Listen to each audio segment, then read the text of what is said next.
my name's Charmian Campbell, and today we're going to be talking about preparing your business for sale. I thought this might be of value to people who are thinking about how they might prepare their business for a future sale, or for someone that goes, you know what, I'm ready to go, I'm not sure what to do, and I'd like some information. So we'll take these next few minutes and I'll give you some tips and some tools that will help you make some decisions and hopefully give you a little bit more information. What we'll cover today is when is the right time to sell, what you need to do to prepare for sale, how you would present your business for sale, and choosing the right method in order to make the sale.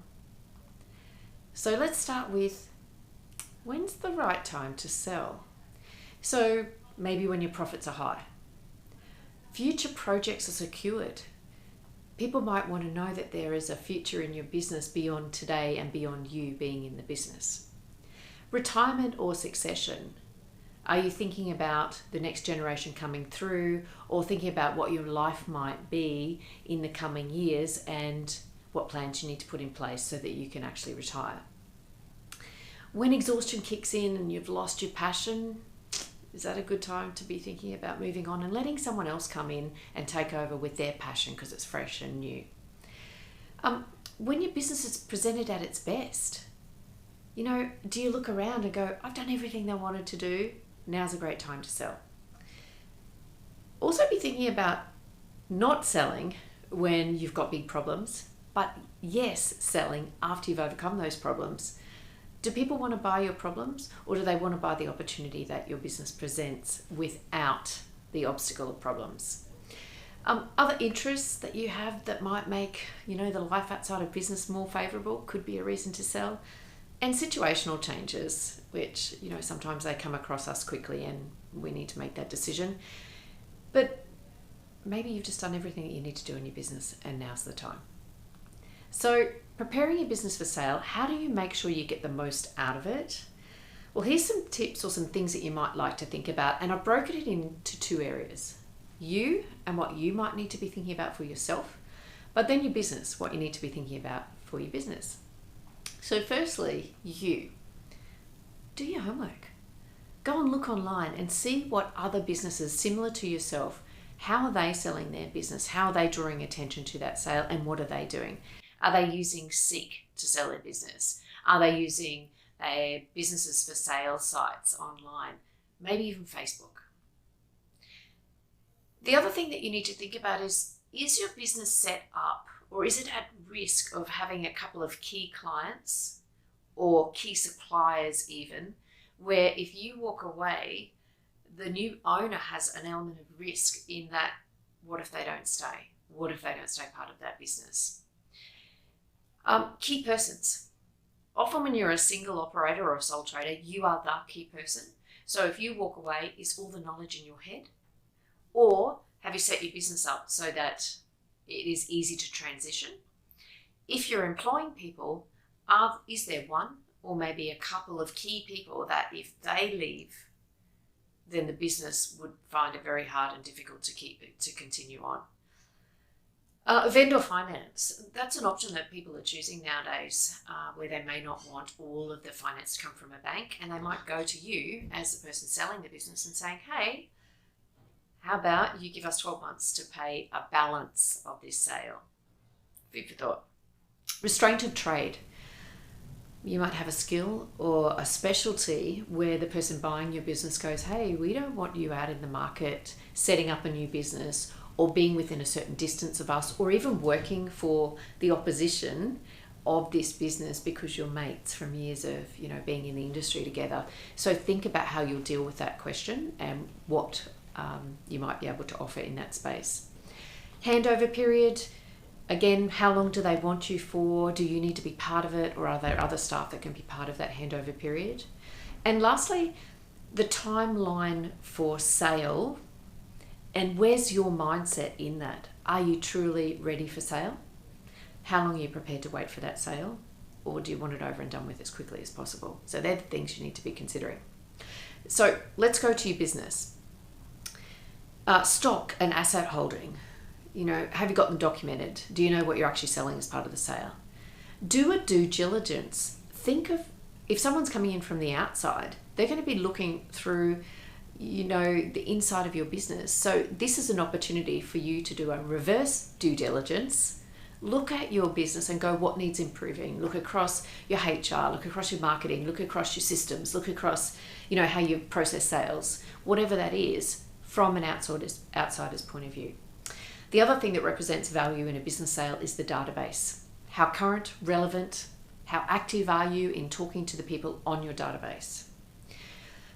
Social media and the way in which you communicate with those potential customers and or existing customers that you have. What are you doing? And make sure that you've got all of that documented. Financials and profitability, this is the key in the first instance. The other stuff comes once people know that your business is profitable and viable for them to actually pay a price, or the asking price that you're asking for it. And business valuation, know what your business is valued at, and also know the tax implications of the sale. Do your homework, go and talk to your accountants, whether you're a sole trader, a partnership, a company, or under a trust. What are the implications of this sale on you post-sale? So moving along, presenting your business for sale. So we've broken it up into two sections. Number one is visual. Number two is what you need to do inside the business. So from a visual perspective, unless you're totally an online business, what is the outside of your business? What's the presentation look like when someone arrives at your business from the outside and walking in?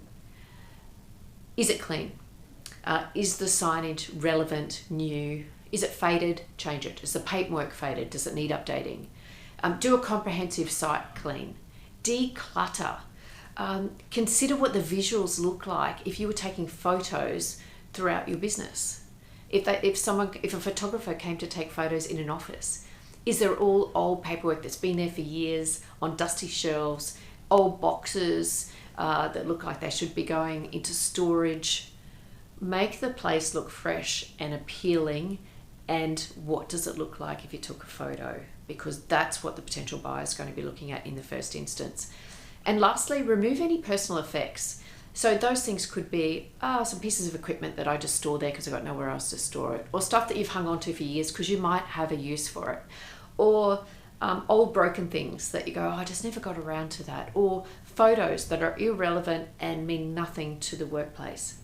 Allow that person who could potentially buy your business to see themselves in there and have the location void of anything that reminds them of you and that you are there. And that way they can see a place for themselves.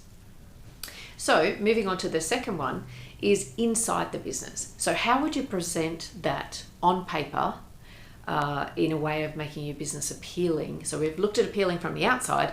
Now we'll look at the business being appealing from the inside. So do a summary of your business. Those things include the history, organizational structure, delivery and distribution. So what's that sales process look like for a client, but also from the business's perspective? Production or product and service offerings. So what is it that you offer? What are people actually buying? Customer segments or customer markets. Who are you targeting? Who's your ideal customer that makes up the 80% of your business? Business strengths and advantages. What makes your business so attractive for someone to want to sell it, especially within the industry? The next thing we look at are current opportunities or future secured work. So do you have contracts with existing customers? Do you have contracts for future work? What makes someone buying your business feel confident there's a future in that business after you walk out the door? Geographic reach. Are you purely local? Are you state? Are you interstate? Are you international? How far does your reach go? What is a list of things that people are buying? Are they buying things, stuck to the wall? Is it just the stock that's on a shelf? Is it the building itself that's included? Be very clear on what's tangible and included. The other thing to be mindful of is lease arrangements. So it could be lease arrangements for equipment and machinery that you're using in order to make money as part of the business, or it could also be the premises. Do you own it? Will you be leasing to the new owner? Are you expecting them to find a new location? Or are you leasing from someone currently and they will need to take on that new lease? Because sometimes the landlord will have requirements of that new lessee that may not have been there when you originally put that lease together. So you need to be mindful of that and make sure that you do get knowledge or specialty advice from your solicitor and your accountant as to how you approach that. Our facilities, what are offered as part of the day-to-day trading within the facilities. So things like parking, service docks, how deliveries are made, all of those sort of things. Licenses, certificates, accreditations that might be required to run that business. Database, so making sure you've got an up-to-date database, which I've mentioned before. Something that's very important and often the first thing that people ask is for the financials. Have them prepared, have them ready, make sure they're done by your accountant. Again, reach out to your accountant. What do I need? What would be the best documents to provide as part of that? IP, trademarks, and licensing. So the intangible things that actually add a lot of value that you need to be recognizing as part of that sale. And then systems. You walk away, all the knowledge and many years that you put into that business, it all goes away with you. So what have you left that leaves a footprint of value? And that comes in systems. So standard operating systems, your technology and software, how to operate that, human resources, workplace health and safety, your marketing systems, they're all of enormous value. So the other thing that's very important is ensuring that all of this is packaged in a professional layout and design. So how do we do that? Well, you would be expecting your brochure would have a nice format with which all that information would be put in, or even your real estate agent, be sure to check that they have that as well. So other detailed information, once you've moved past, the initial stages, people are going to want more detailed information. They're going to want a comprehensive asset and stock listing. They're going to want to know online assets. What domains do you hold? What social media accounts do you have? Things like that.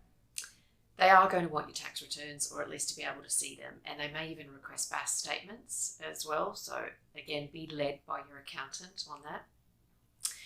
Current profit and loss and balance sheets may be a request that's made as well. And employee entitlements. This is something that's often overlooked. So if you have been in business for quite some time and you've got staff that have been there for a long time, that's an enormous outlay for someone if they buy your business and then a long-term employee walks away and that person has to pay out all of their entitlements. So be prepared for that question. Because if someone's been there 10 years, then they're owed long service leave. That new owner needs to be able to find that money in addition to the sale, or it may be part of the contract for sale. So just something to consider there. Methods to sell your business, 3 types. Number 1, you've got your broker. Number 2, real estate agent. And number 3, you can do it yourself. So I've got some things that you might need to consider online when you're selling your business in any of those 3 options that you could choose.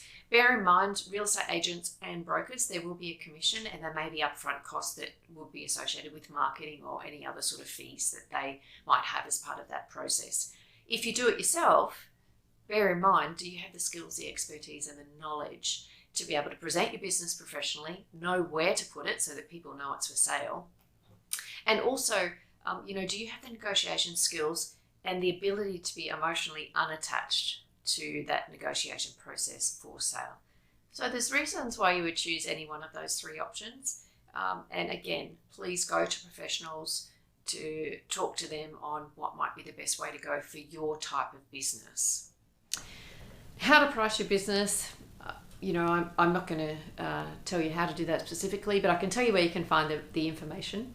Business.gov.au have some great information, and I've shared a little excerpt of that on the screen for you. You can go and check out that link, but you can use it via current market values, return on investment, business asset value, cost of starting a business from scratch, or future profit of a business. There's that information on that site, and again, go to your specialist who will be able to help you. So who might be your support through this process? I've got some names up here of people that might be part of your support network in selling your business. Your accountant, financial planner, solicitor, business broker, real estate agent, photographer, graphic designer, or maybe a digital marketer if you choose to actually sell your business yourself. And lastly, here's a bunch of resources where you can tap into and go and have a look for further information online. We do have this fabulous thing called Google, so there is a lot of information out there. Just remember though, the decisions you make determine the outcome that you achieve. So make sure you're well informed, make sure that you are well prepared, and set yourself up to get the best from your business. So I'd like to say thank you for listening to this, and I hope it adds value to you when you're ready to sell your business and in preparing your business for sale.